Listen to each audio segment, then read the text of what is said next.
What's up, you guys? Zoeb here for OneGlanceTrader.com, and in this video I'll be walking you guys through high probability pullback trend trading setups. So I'm in the process of actually creating my pullback trend trading course, which will obviously be free on YouTube, so make sure you subscribe and hit that bell notification so you don't miss out not only on that course but also my future videos.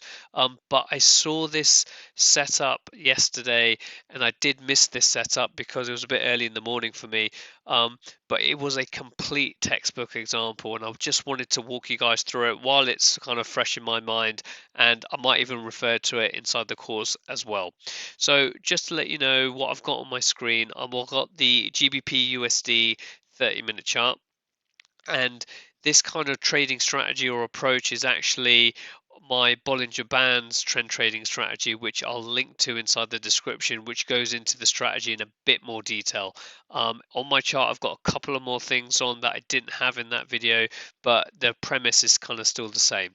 So just to let you know what I've got on my charts, I have firstly got the 200 EMA, and the whole point of the 200 EMA is to really capture long-term direction, because we want to make sure that we are trading in the long-term direction of the trend. So if the price is above the EMA, we're only looking for longs, and if price is below the EMA, we are only looking for shorts.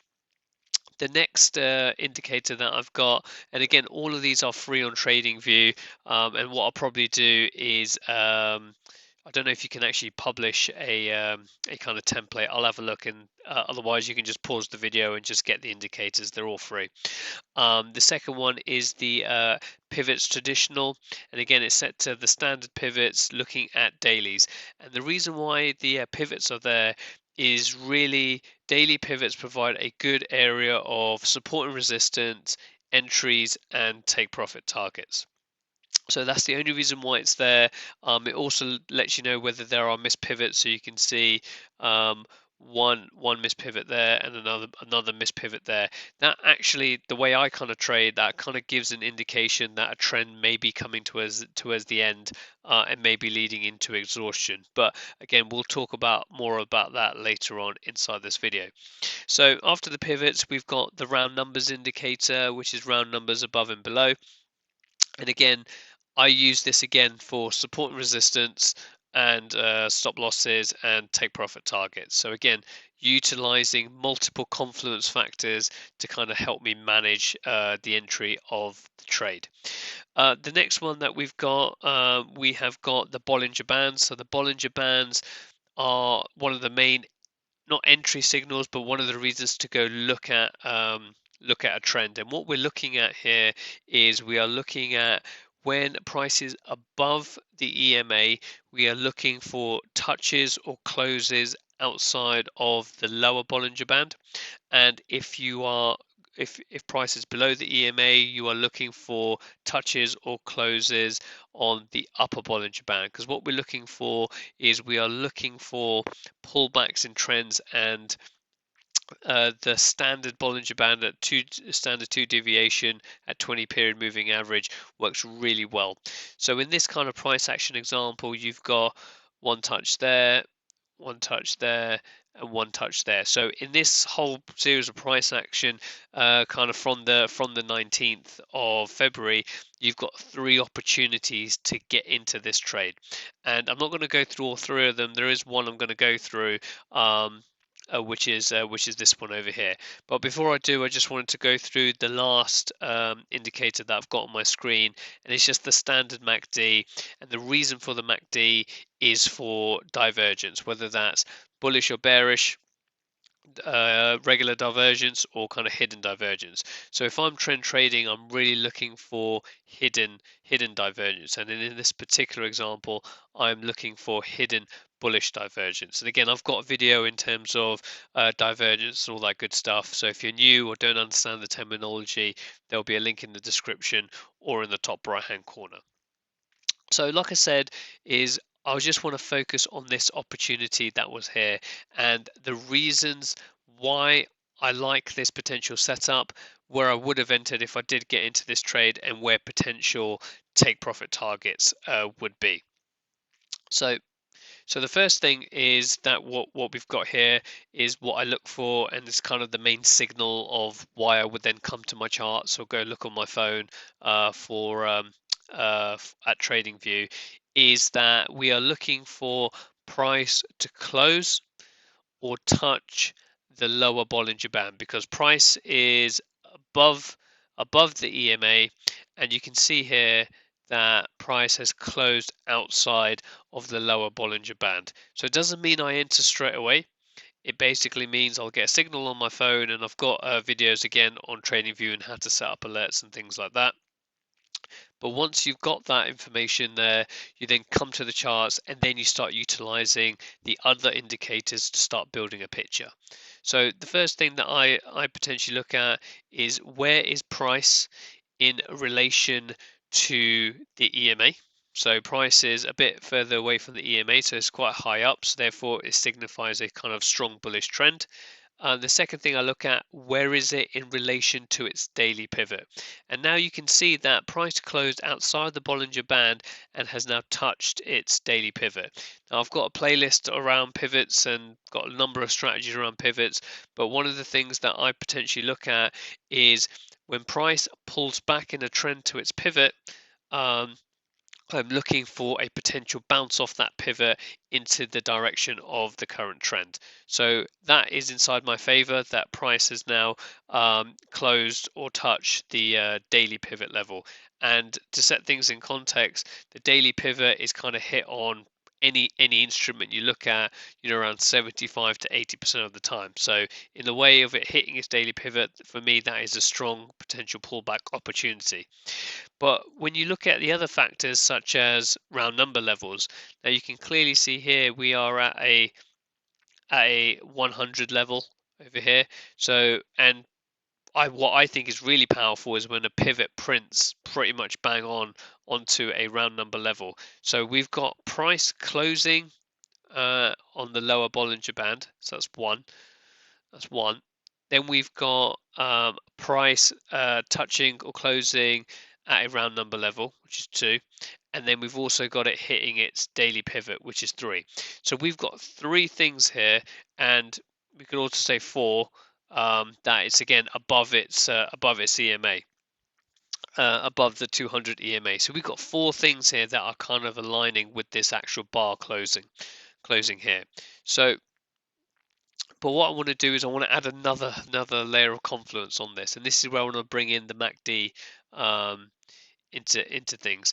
And so when we are looking to go long, we are and trade with the main long-term trend, is we are looking for hidden bullish divergence. So hidden bullish divergence is when price makes a lower high, as you can see here. Price came in and pulled back to this level here, and the oscillator of choice, you can use the RSI, momentum, MACD, stochastics. I just happen to prefer the MACD, is making lower lows. So there is a disagreement between what price is doing to what the indicator or oscillator is doing. So when that happens, there is a strong probability or a high indication that price wants to continue in the momentum of the current trend. Now, when you've got this, like I wouldn't trade divergence on its own. I'll be looking for multiple factors.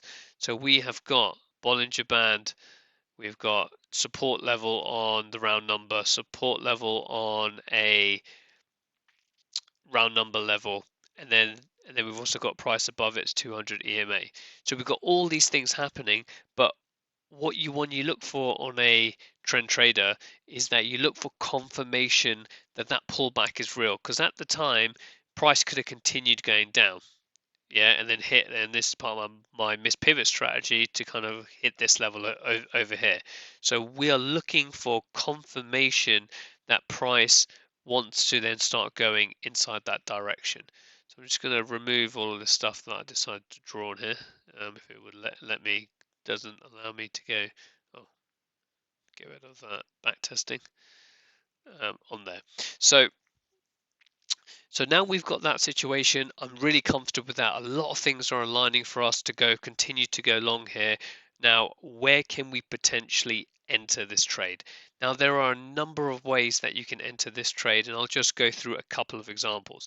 The first one being is when, once you spot the hidden divergence, is when the MACD crosses.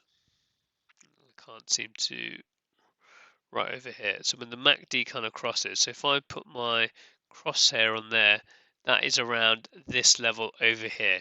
So again, you can see here that that has, a good confirmation that price has reversed. The challenge with that is sometimes you do get in quite late. So there are a number of other ways you can do it, but that's one way that you can enter a trade. It's a bit late in confirmation due to the due to the lag of the MACD. However, it then does confirm that that price wants to continue higher. The other way that you can do it is that if you get a close, and I might need to zoom in slightly on this, if you get a close above the pivot and above the round number level. Now, coincidentally, they are both at the same kind of area, so it would be around this bar over here. Or what you could do if you want to go for a bit more aggressive strategy is when price then closes back inside the Bollinger Band, which would be this kind of at that pivot level over there. So that's another way. The other way you could do it is by looking at price action, and this to me wasn't clear cut, is that you've kind of got an inside bar built in with this little green bar, and you're looking for a breakout to the upside of that bar, which coincidentally would be above a close of the round number level and the pivot level. So there are kind of 4 or 5 ways to potentially get into this trade. Again, there are a number of other ways, but those are the ones that I like, and pick one that you feel most comfortable with if you want confirmation for a trade. Now, let's just say you did get in at the close of this bar over here as an example. Now, where would you put your stop loss? Now, for me, traditionally, what I would do is that I will probably look at the next round number level, which is down here. But for me, that's quite far away from my entry, and I'm looking to create a video on this around where to place stop losses. For me, I would do it above below these lows, and that's not just me looking at the hindsight when price goes up. Is you've got 3 things that need to happen for price to hit your stop loss. You've firstly got the price needs to break through a natural support and resistance of a round number level. 2, it needs to break the pivot, and 3, it needs to take out this low. So there's 3 things there, and to be fair, if those three things happen, and then it does come in and hit your stop loss, you can then turn around and say you were wrong with that trade. But I think that for me, I'm looking at, okay, it's got to get through a round number, it's got to get through a pivot, it's got to break the low. Those are 3 things it has to break. So therefore, there's a good barrier, as I like to call it, or a wall there that price needs to break through to get there. And if it breaks through all of those and it hits your stop loss, then for me personally, I don't want to be in this trade. So that's what you need to look at. And again, what will also influence your stop loss placement, whether it is here or even in between, will be your confidence level. Now, we've already gone through like 4 or 5 factors that are going inside your favor, so I'll be looking to place this as tight as possible, because there's no another area of a round number level or somewhere or something to go put your stop loss. So then when it comes to take profit targets, again, you guys know my style. I really look for a one-to-one. I don't like being in trades for so long, because you can see now if I continued in this at current price action, we would have made all of that. But where I'm looking at, I'm either, when I do pullback trading, I'm looking to really target the highs of the of where it is, and depending on where my stop loss is, I try to eke out a 1-to-1 or a 1.5-to-1 as part of that.